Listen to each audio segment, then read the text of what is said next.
Oikein hyvää sunnuntai-iltaa ja Jumalan armoa ja rauhaa munkin puolesta.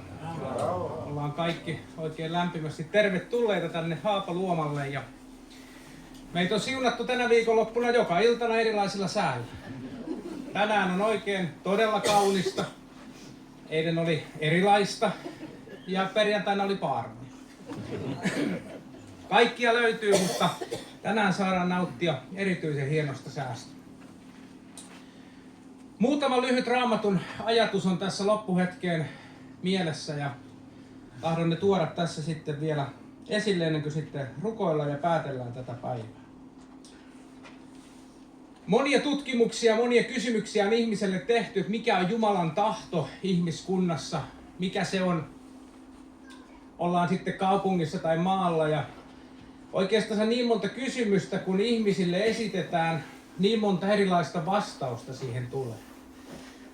Monet ihmiset vastaa, että elää, kunnioittaa toinen toisiaan, elää fiksusti. Sitten jo nerokkaimmat vastaa, että totella 10 käskyä.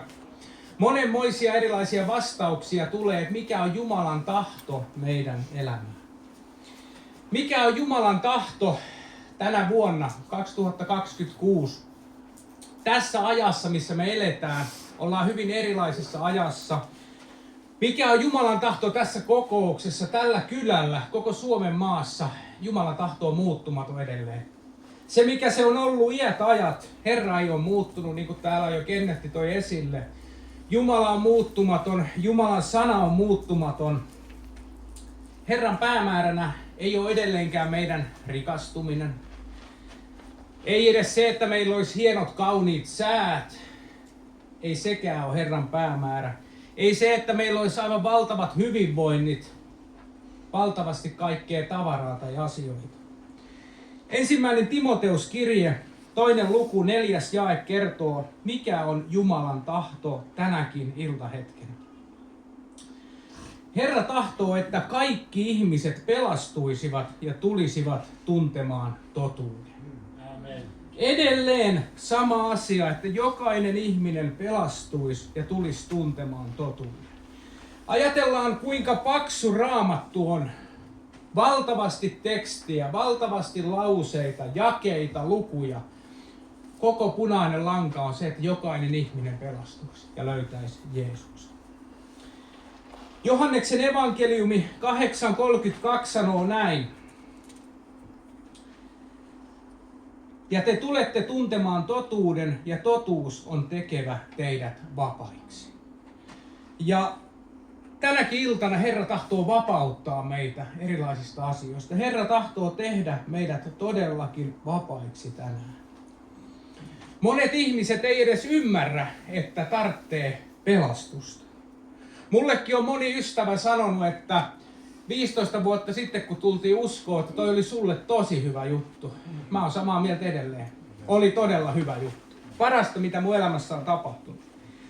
Mutta sitten ne jatkaa siihen, että tuo uskonelämä ei sovi hänelle. Hänelle ei ole tarpeita. Hänelle ei ole samanmoisia ongelmia, mitä mulla oli. Hänen elämässä menee hyvin. Parisuhde menee loistavasti. Ei ole alkoholin kanssa ongelmia. Ei ole viranomaisten kanssa ongelmia. Mihin mä tarvitsen, Herra? Näin vastaa moni. Mutta roomalaiskirje 3.23 sanoo meille näin. Sillä kaikki ovat syntiä tehneet ja Jumalan kirkkautta vailla. Monille on tosi vaikea ymmärtää, että taivaaseen mennään ainoastaan Jumalan säännöillä. Jumalan sanomisilla, Jumalan ajatuksilla. Ja kukaan ei tästä teltasta, ei teltan ulkopuolelta, ei tältä kylältä, ei Suomesta, ei maailmasta. Kukaan ei mene taivaaseen, ellei löydä Jeesusta elämäänsä. Hyvin yksinkertainen vastaus. Ja monet ihmiset kapinoivat, että miten se voi olla näin. Mutta näin on Raamattuun kirjoitettu. Ei paraskaan, ei fiksuiten eläväkään, ei siivosyntinen, ei kuorossa laulaja, jos ei ole elämässään Jeesusta, ei ole matkalla iankaikkiseen elämään. Mutta se mikä on paraskin uutinen tänä iltana, että Herra on täällä tänään pyhähenkensä kautta ja kolkuttaa sydänten ovella. Raamattu sanoo, että Herra ei ole kaukana kenestäkään. Se on siellä sydämen ulkopuolella ja odottaa, että hän saisi pelastaa jokaisen ihmisen. Niin kuin aluksi mä luin, Jumalan tahto on, että kaikki pelastuisi. Jumala ei siis pakota millään muotoa pelastukseen. Sieltä ei tule mitään nuijaa, ei mitään tämän tyylistä kovaa sanaa, vaan Jumala vetää rakkaudessaan ihmistä pelastukseen. Ja Jumalan tahto on, niin kuin mä luin, niin, että jokainen pelastuisi ja kaikki saisi olla vapaita jo täällä ajassa, kun me eletään. Meidän ei tarvitse olla sidottuja, ei kahlittuja. Jumala ei pakota koskaan meitä minkään lainkirjaimen avulla niin, että me jokaista piirtoa noudatettaisiin. Hampaat irvessä luetaan täältä teksti. Jumala ei toimi sillä lailla, vaan Jumala tahtoo toimia armon alla, joka ohjaa meidät rakkaudesta tottelemaan Jumalan sanaa. Tämä olisi Jumalan toimintaperiaate tänäkin iltahetkellä. Jeesus sanoo sanassaan, että hän on totuus. Minä olen tie, totuus ja elämä. Ja Jeesuksen tahto on, että kaikki oppis tuntemaan hänet ja vielä kaiken lisäksi henkilökohtaisesti. Kaikki oppis tuntemaan, millainen Jeesus on, kuka Jeesus on. Ja tämä olisi tavoite, että jokainen oppisi tuntemaan hänet henkilökohtaisesti. Kun katselee tätä maailman menoa, voi kun kaikki päättäjät löytäisi Jeesuksen, kyllä tulisi erilaiset uutiset maailmalta. Kyllä tulisi erilaisilta kaupungeilta, missäkin järjestetään kaikennäköisiä asioita, jos sieltä löydettäisiin Jeesus elämään ja lähdettäisiin sitä tietä kulkemaan, maailma muuttuisi erilaiseksi ja nimenomaan paremmaksi. Jumalan tahto on, että jokainen ihminen löytäisi Jeesuksen elämäänsä. Mäkin tiesin kyllä nuorena Jeesuksen. Olen ollut paljon lastenleireillä jo sieltä ihan 10-vuotiaasta vähän allekin. Olen kuullut siellä ja tiesin kuka on Jeesus. Tiesin, että hän on kuollut Kolkatalla. Kuulin ne kaikki sanomat. Tiesin ja osasin ulkoa paljon hengellisiä lauluja. Kyllä mä tiesin kuka on Jeesus, mutta mä en tuntenut Jeesusta. Mä kulin ihan 33-vuotiaaksi asti tietäen kuka on Jeesus, mitä hän on tehnyt, mutta mä en tuntenut Jeesusta enkä hänen tahtoaan, mitä hän tahtoisi mulle tehdä, mitä hän tahtoisi muuttaa mun elämässä. Jos me ei tunneta jotain henkilökohtaisesti, tulee nopeasti vääriä käsityksiä, millainen joku voi olla. Kyllä mä ajattelin silloinkin, kun ennen kuin mä 33 täytin ja tuli se vuosi, että mä tulin uskoon, mulla oli paljon tietoa hengellisistä asioista. Ja mä ajattelin, että uskovaiset sitä ja uskovaiset tätä. Mä ajattelin, että se on suorittamista. Niin kuin mä monille kavereillekin kerroin, että jos ne kysyy, että millaista uskonelämä on, niin mä sanoin, että se on, että ne raamattu kainalossa kulkee ja lähtee liikenteeseen. Mä ajattelin, että se on tällaista suorittamista. Kokouksia, rukousta. Ja se on nimenomaan semmoinen, että pitää tehdä jotain toimintaa. Sitten mä ajattelin, että se on sääntöjä. Älä tee sitä, älä tee tätä, tee tuota. Näin mä ajattelin, koska mä vaan olin kuullut, mutta mä en tuntenut, millainen Jeesus on. Mä ajattelin, että siellä puristetaan jokaisesta uskovaisesta tietynlaista muottia ja niitä pökätään linjalta pihalle ja sitten kävelee samalla lailla laukku samassa kainalossa. Onkohan mulla itsellä nyt se laukku sitten just samalla tavalla. Näin mä ajattelin, kun mä tiesin, että millaista on uskonelämä. Mutta mä en tuntenut yhtään, millaista se on todellinen uskonelämä. Ja se muuttui niin todella radikaalisti 15 vuotta sitten, tosiaan 33-vuotiaana, kun mä sain kohdata Jeesuksen ja siitä sitten luovutin elämäni hänen käsiinsä ja sitten vuosi vuodelta, päivä päivältä oppinut tuntemaan. Tuntee ja tietää on eri asia. Ja mä sain yhteyden uudelleen taivaalliseen isään, minkä mä olin menettänyt silloin nuorena. Siihen asti oli lapsen usko kantanut, mutta sen jälkeen mä olin menettänyt ja mä olin vain ollut tietopohjalla ja sen jälkeen mä sain oppia tuntemaan. Mä sain ymmärtää sen, että Jeesus on todellinen. Ei mikään semmonen kertomusten päähahmo. Se on sitäkin, mutta se on todellinen. Jeesus on todellakin läsnä täällä tänään. Ja tahtoo toimia täällä keskuudessa. Ja se kaiken ymmärtäminen muutti mun elämän todellakin. Vaikka mulla oli paljon tietoa, kyllä mä osasin Raamatun paikkoja luetella. Mä jopa väittelin monien kanssa ja puolustin uskovaisia, jos monet sanoi jotain. Kyllä mä osasin Raamatun paikkoja ulkoa. Mutta se oli kaikki tietoa, millä ei ollut mitään merkitystä. Mutta kun mä opin tuntemaan, ne kaikki Raamatun kohdat muutti asioita. Sitten kun mä opin tuntemaan, mä ymmärsin, että Jeesus oli täysin erilainen, mitä mä olin ajatellut. Jeesus tekikin elämästä vapaa ja iloisen. Ei kahlinnut niin kuin mä olin ajatellut ja puristanut muottiin. Jeesus vapautti synneistä, mistä mä olin itse yrittänyt vuosia, osasta vuosikymmeniä pyristellä.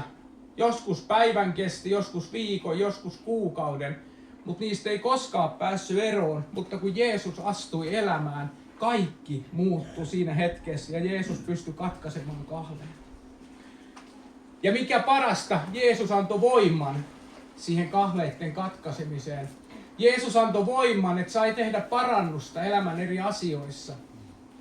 Ei niin kuin tänä päivänä näkee liian usein, että joku sanoo olevansa uskossa, mutta se ei tee parannusta koskaan mistään asioista. Jos mäkin olisin sille tielle jäänyt, että mä olisin sanonut, että mä annan elämäni Jeesukselle, mutta mä olisin jatkanut siellä kuralammikossa melskaamista. Mä olisin jatkanut juomista. Mä olisin jatkanut haureellista elämää. Mä olisin jatkanut kaikkea, mitä mun elämässä oli. Pahan tekemistä, viranomaisten kanssa räkkyämistä. Ei se olisi koskaan muuttunut ja mun usko olisi loppunut hyvin nopeasti. Kuinka tärkeää on se, että me tehdään parannus ja käännytään ihan niin kuin tuhlaajapojasta me muistetaan, että hän meni itteensä ja kääntyi ja lähti isän luo. Mutta sitäkään ei tarvinnut tehdä omissa voimissa, vaan Jeesus antoi voiman tehdä parannuksen ja sai lähteä oikeaan suuntaan elämässä. Jeesus ei purista meitä mihinkään muottiin, vaikka meistä tulee tietyllä tavalla samanlaisia, mutta ei meitä mihinkään muottiin puristeta. Se samankaltaisuus tulee siitä, että uskovat rakastaa sanaa ja tahtoo totella rakkaudesta sitä sanaa. Ei niin, että meille olisi pakotettu, että nyt sun täytyy toimia tuolla ja tuolla tavalla, vaan kun me ymmärretään, että mitä Kristus on tehnyt, mitä Golgatalla tapahtui, kuinka siellä meidän synnit sovitettiin, kun me saadaan se tuntee omassa elämässä ja saadaan vapautus niistä synnin taakoista, silloin me halutaan rakkaudesta palvella Herraa. Se ei ole enää silloin pakkoa, se ei ole mitään muottiin pusertamista, vaan se on niin, että me saadaan rakastaa Herraa. Ja sitten mä ymmärsin vielä kaiken lisäksi ne, että kaikki ne kiellot, mitä mulle oli sanottu, ja kaverikin puhunut, uskovat ei tee sitä ja tätä, ja pitää antaa kymmenyksiä, kaikkia sääntöjä lueteltiin. Ei ne ollutkaan meille haitaksi, vaan kaikki Raamatun ohjeet on meidän parhaaksi. Niin, että meillä olisi jo täällä ajassa hyvä elämä, mitä me eletään. Ei se ole muottiin puristamista, vaan se on todellakin hyvää meille. Vielä ei ole tullut vastaan Raamattua lukiessa huonoa ohjetta Raamatusta, mikä olisi meille huonoksi, vaan kaikki on meidän parhaaksi. Mutta edelleenkin liian monet sanoo meille, että tuolla kun ihmisiä kohtaa ja omiakin kavereita näkee, että uskonelämä on niin täynnä sääntöjä ja se on niin ahdasmielistä, että kun ne on vaan sitä samaa ja ne tekee samalla lailla, että miksei ne voi olla todellakin vain vapaita ja tehdä niin kuin niitä huvittaa. Joskus mä aina kerron niille esimerkkejä, että me tarvitaan tiettyjä sääntöjä. Jos ajatellaan vaikka sähkömiestä, kun se kytkee sähköjä, jos vaikka sähkömiehiä olisi tuossa 10 rivissä ja ne kaikki kytkis eri tavalla. Siellä laittaisi osa keltavihreä sitten virtapuoleen ja sinistä laitettaisiin vähän sitten maihin ja mustaa laitettaisiin sitten suojamaaksi ja tehtäisiin kaikki. Ne valot saataisiin kyllä palamaan. Mutta mitä jos sitten semmoiselle sähkömiehelle sanoisiko, tulisi kytkemään sillä tavalla, että kylläpä sä oot ahdasmielinen, kun sun pitää toi keltavihreä panna aina suojamaan. Kyllä ne sähkömiehetkin aika muotissa mun mielestä on, koska ne kytkee kaikki samalla tavalla. Kaikki kulmat tehdään samalla tavalla, rasiat pannaan samoilla päin. On olemassa tiettyjä sääntöjä. Ja me ymmärretään, että sähkömiehilläkin nämä säännöt, ne on sen takia, että yksikään ei kuolisi sen jälkeen, kun niitä sähköjä tehdään. On tosi tärkeää, että meillä on niitä asioita ja sääntöjä. Ja niin kuin Raamattu sanoo, 1. Pietarin kirje 1:9, uskon päämäärä on sielun pelastus.